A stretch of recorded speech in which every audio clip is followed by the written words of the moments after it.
2 years ago, I really could not imagine why anyone would ever want to run 100 kilometers through the mountains. And at that time it was bizarre to me that these races even exist. This year we are thrilled to share our journey of running the 2024 Zugspitze Ultratrail, a 106 km ultra race with 5,000 meter elevation gain around the highest peak of Germany, the Zugspitze.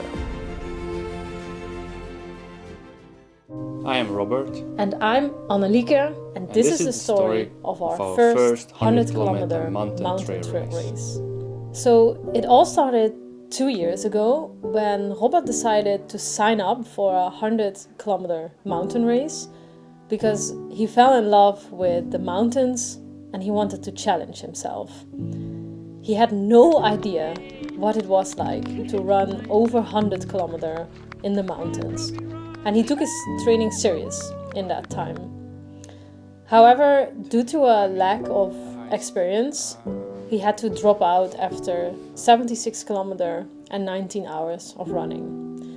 In that time, he said he would never do anything like that again, ever. I even took a long break from running. After 6 months, something started to itch again. Even though it was very heavy, I could not enjoy the views and I was in a lot of pain I never felt before. Somehow, I longed for it again.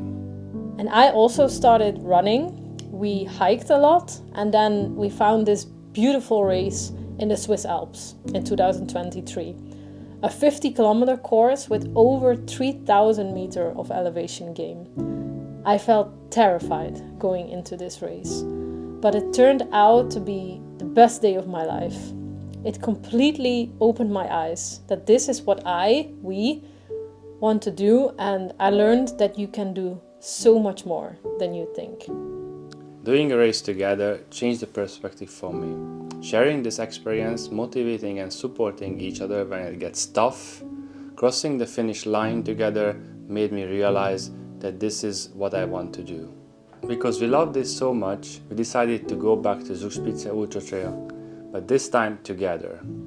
Our training plan started about 6 months before the race, and this time we really took it serious.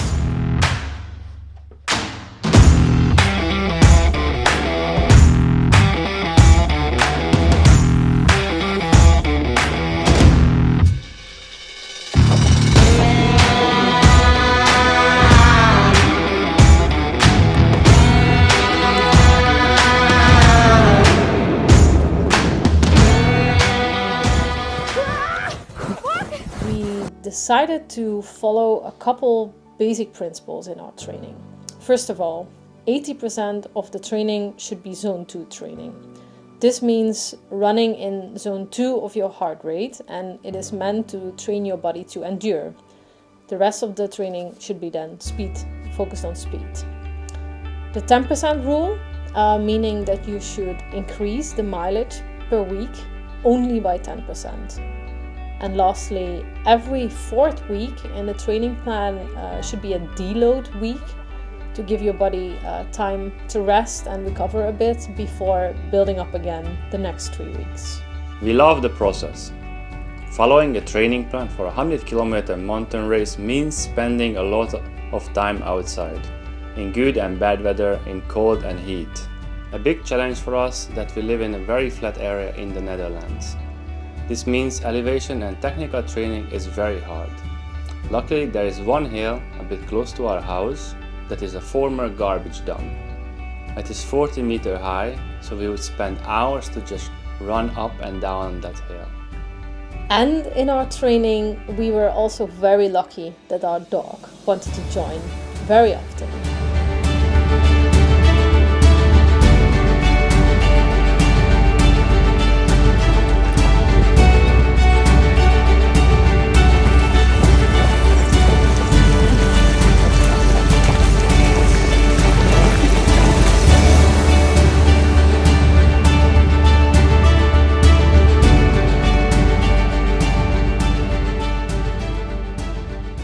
So now back to the Zugspitze Ultratrail 2024.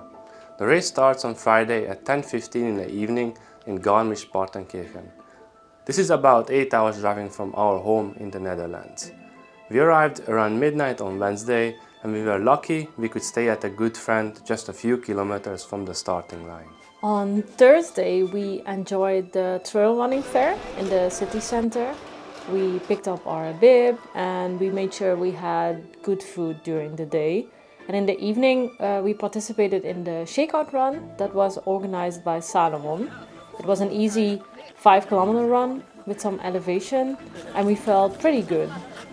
The next day we met with other runners, and to our surprise there were 3 other athletes from our small village in the Netherlands to run the 100-kilometer distance. It is great to share this experience together. And then the moment we worked for months was finally there. We got to go to the starting line of the Zugspitze Ultratrail 100 kilometer. It's a very professional event, and since the bad weather forecast, there was a specific mandatory equipment kit, and before entering the start, every participant had to go through a gear check to make sure everyone was well equipped.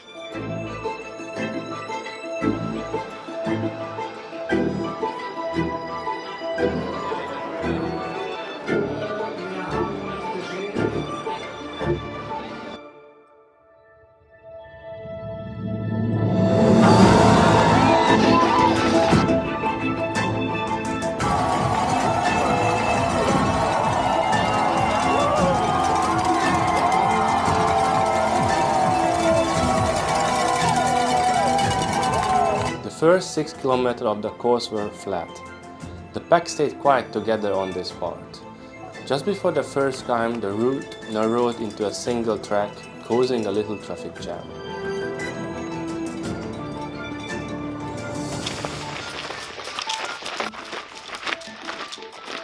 Good luck! See you later! Until the first aid station at the Eibsee, around 10 kilometers, we felt comfortable and good, and this quickly changed for me at that point in the race already. Somehow between the 10 and 20 kilometers, I felt extremely nauseous and I had to throw up multiple times. This is an issue I have more often during these kind of races. I think it has something to do with race nerves, the higher pace in the start, and climbing to higher altitudes. But luckily after 20 kilometers, the nausea slowly went away and it didn't come back for the rest of the race. After 4 hours in the race, we reached the aid station above Eerwald, the 23-kilometer mark in the race, just before going on the climb to the highest point of the race. This was of course in the middle of the night. It is currently almost 4 o'clock. We are about an hour ahead of cut-off time. We reached the highest point with sunrise. This was a really beautiful moment.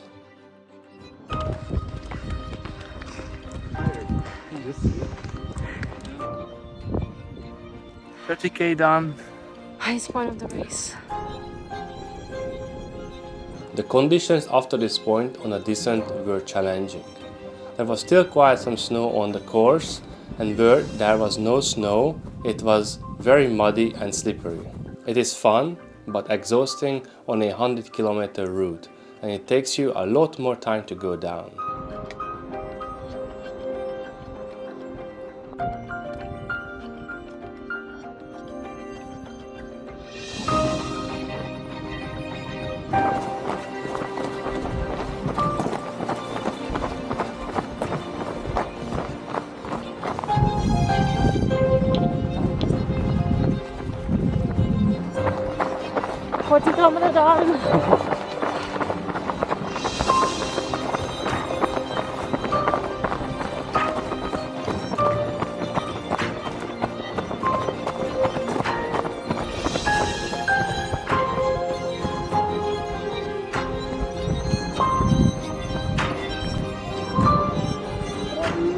After this part comes the Hammermoos Alm aid station. This is located in a beautiful area with a lot of nice trails.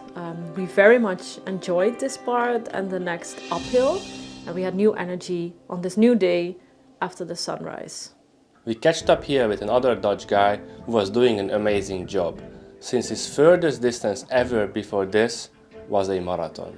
We ran together on this long downhill to the next aid station at kilometer 50, where was some fresh baked pizza for everyone. This point was also the drop-off point for our extra gear bags. We changed socks and shoes and felt refreshed and were ready for the second half of the race. The next 30 kilometers of the race were relatively flat. You would think that is easy, but at this point of the race it was actually quite hard for us to maintain a decent speed.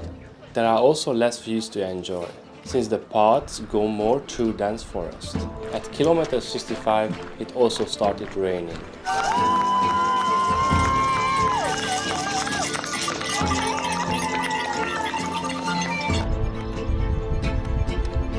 70k done.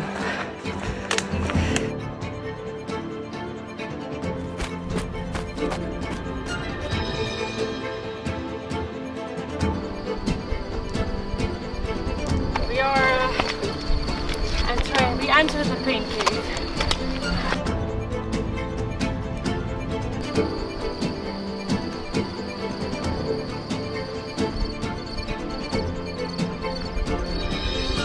Kilometer done. And then came the last part of the race. At kilometer 85, when you already have more than 4,000 meters of elevation gain in your legs, a brutal and steep 1,000-meter climb is still waiting for you before you will reach the finish line. And whoever thought to put this climb at the end of the race was either a genius or a psychopath. But in ultra running, that's probably the same.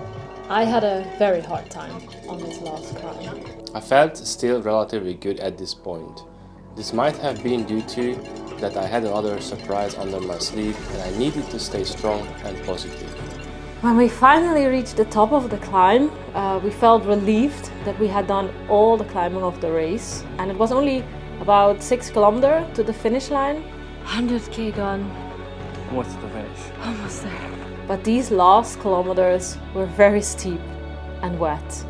And rain also started to pour, so we were soaked to the bone when we reached the finish line 22.5 hours after the start. I was getting very nervous coming closer to the finish line. I had a very specific idea in mind how I wanted to finish.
Remember this race forever. Not just because we ran and finished together, but it was also the beginning of a new chapter in our lives. And now, 2 years since our first experience with the Zugspitze Ultratrail, we are a little bit closer to the answer of the question why anyone would ever want to run 100 kilometers through the mountains. It's not about the distance. It can be any number. It's about setting a goal bigger than you can imagine. Finding yourself along the way. Who are you when things get tough? How do you talk to yourself? It's about the vividness in the middle of the storm that makes you feel alive more than any medal or finish line could ever do. It's about being in the middle of the elements, becoming a small part of it.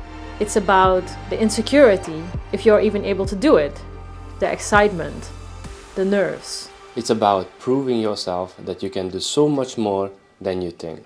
And it's about getting every inch out of yourself, time after time.